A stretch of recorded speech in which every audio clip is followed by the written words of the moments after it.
Mis preciosos y preciosas hermanos, que Dios me las bendiga mucho, qué gozo estar con ustedes nuevamente. Ya hoy es miércoles 22 de junio del 2002, año de gracia del Señor. Y hermanos, pues continuamos con nuestros videos, con estos temas. Y el tema general, vamos a recordarlo, se llama Antes de caer al precipicio. Y para hoy miércoles, pues el pastor ha preparado el tema titulado Cuando el deseo se torna urgencia. Así es que le dejamos el tiempo al pastor. Es interesante que la palabra que en el original significa y se traduce como corazón, significa básicamente la capacidad de decidir, el momento en que el ser humano decide. Mientras deseo es otra palabra que antecede a la decisión, es decir, primero está el deseo y luego el deseo se transforma en decisión y la decisión en acto. Es en ese proceso, en esos pasos, donde antes de caer al precipicio, luchamos con el deseo que se torna urgencia. Cuando el deseo se torna urgencia, cuando uno nada más es un deseo en el sentido de quiero esto, quiero aquello, sino es una urgencia, una necesidad. En el ser humano, en todos los corazones humanos, existe esa inclinación que ya leíamos en Génesis 6, continua al mal. Pero en aquella persona que está separada de Dios, este deseo urgente de hacer el mal se torna irresistible. De tal manera que ya no es una cuestión de que quiero hacer el mal, podré o no poder, lo haré o no lo haré. No, eso se da en otro plano, no. Simple y sencillamente quiero hacer el mal y lo hago. No hay paso intermedio porque la urgencia, el deseo se ha tornado urgencia y esa urgencia hay que satisfacerla.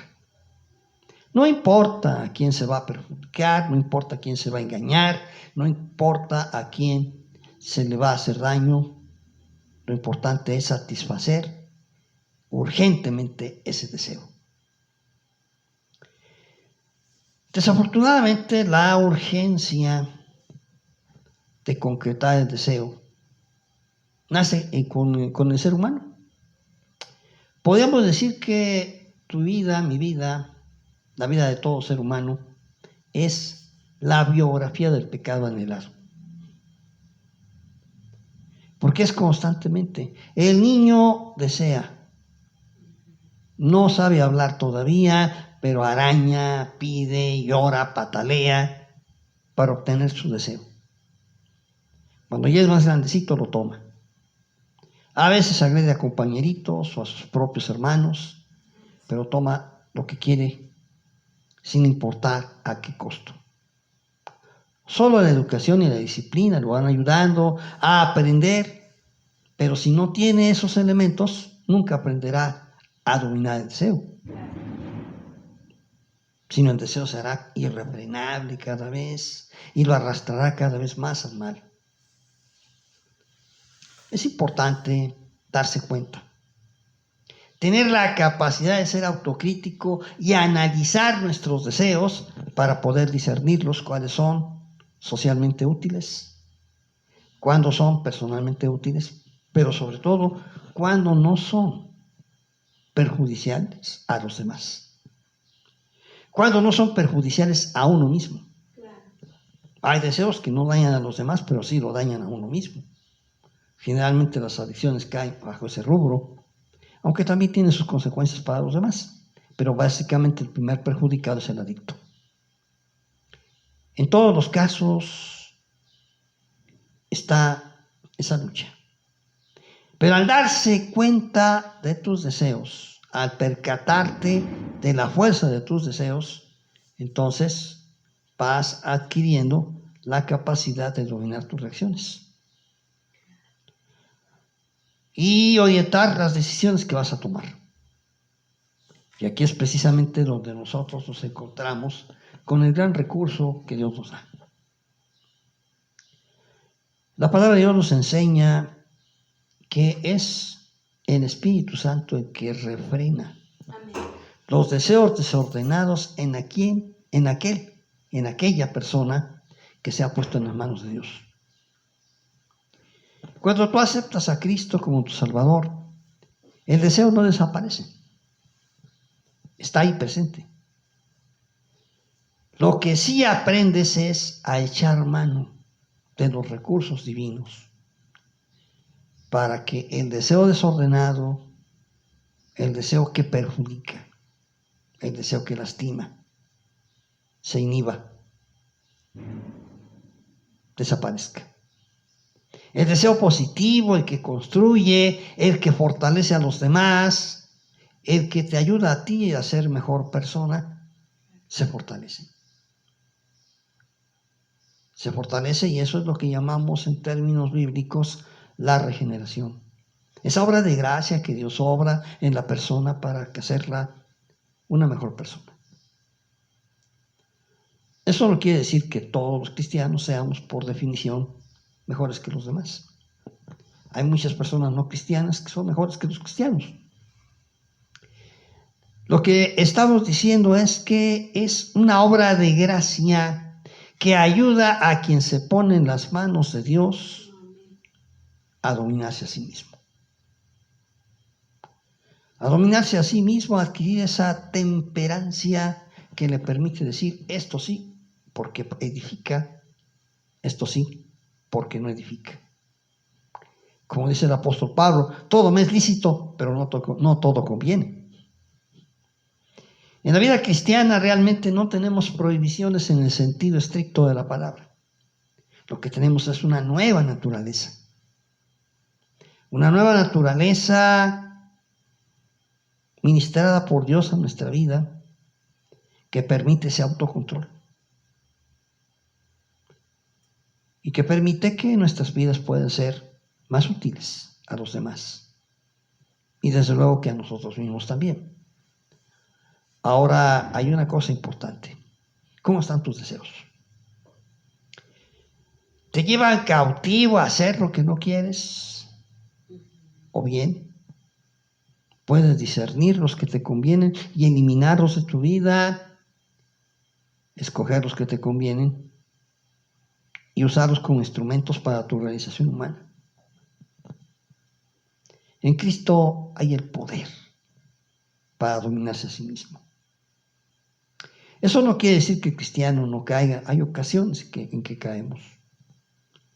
Pero también en Cristo encontramos el poder para levantarnos una vez más. Y ahora con renovadas fuerzas y renovado entusiasmo para dominarnos a sí mismo. En realidad, no tenemos enemigo más formidable que nuestro propio corazón. Y esa es la lucha más grande que tenemos que librar y es precisamente cuando el deseo se torna urgencia. A veces incluso el deseo se disfraza de algo positivo. Pero ese algo positivo, a la hora de quererlo alcanzar, pasa a atropellar a otros, los pasa a perjudicar y entonces se convierte en algo negativo. ¿Cómo discernir eso? Es el Espíritu de Dios el que nos ayuda a discernir. Pero tú, si te encuentras preso en el torbellino de tus deseos y tus pasiones te llevan cautivo a hacer lo que no quieres, en Cristo es el poder.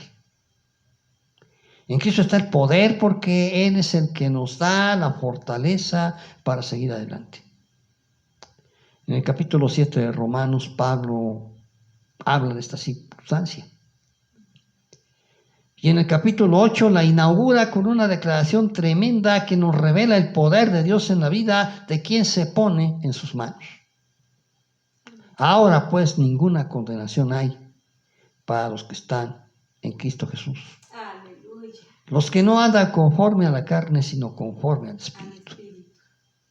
Y así Romanos 8:1 nos coloca en el justo momento en el que ese deseo que se torna urgencia pueda ser subordinado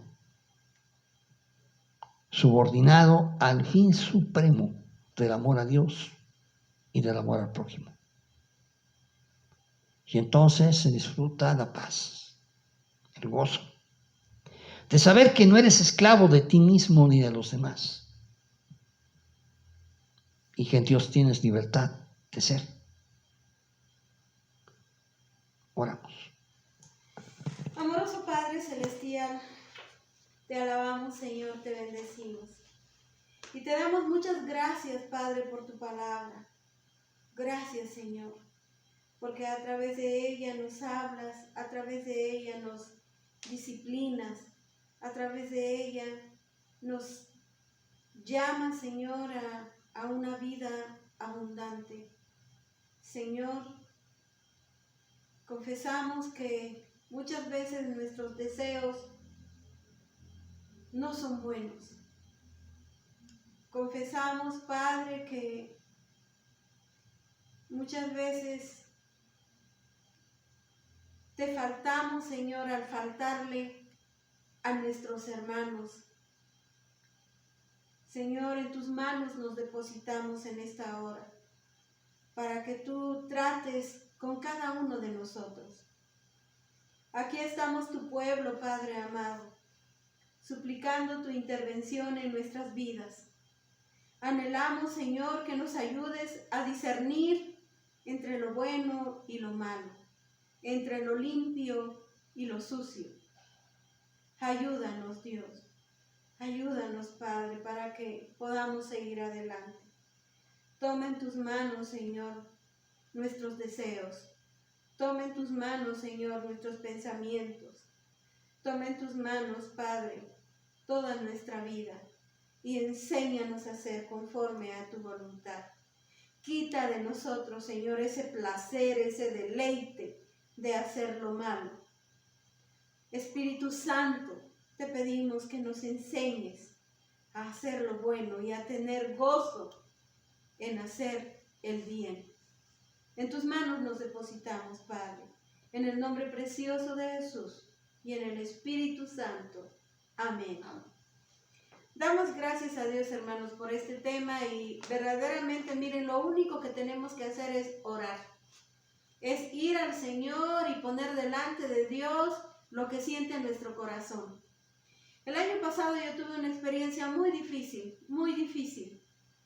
Empecé a sentir un coraje, un rencor y que se fue haciendo como odio. Y yo dije, ¿cómo es posible que yo pueda sentir eso? Yo soy cristiana.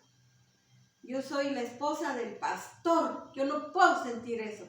Sin embargo, se siente, hermano. Hay personas que verdaderamente nos llevan a tener un sentimiento horrible.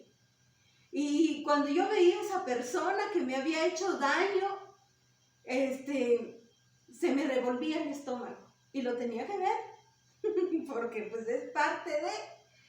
Entonces lo que hice es ir al Señor, poner delante de Él y le dije, Señor, tú me conoces, ¿qué te puedo ocultar? Lo odio, Señor, no lo soporto, no quiero verlo. ¿Y saben qué pasó? El Señor empezó a obrar, no nada más en mí, sino en esa persona, porque yo pedía por esa persona también. Yo le decía, dame amor y dale amor a él. Por favor, quita de nosotros eso que hay. Y yo quiero decirles, y Dios está de testigo que Él lo sabe y Él lo ve, que tengo una muy bonita relación con esa persona. Y Dios ha bendecido mucho a esa persona y nos ha bendecido a nosotros. Hermano, hermana, ¿qué tienes que hacer? Solo ir al Señor. Todo deseo, yo te puse un ejemplo, pero todo deseo malo, tú tienes que ponerlo en las manos de Dios y Él lo transforma y te hace andar con tu cabeza alzada, hermano. No tienes que bajar tu cabeza, te da dignidad. El Señor toma en sus manos tu vida y te transforma. Así es que es todo lo que tenemos que hacer. Esa es la invitación para hoy, hermanos y hermanas. Bueno, pues si Dios lo permite, nos vemos mañana. Dios les bendice.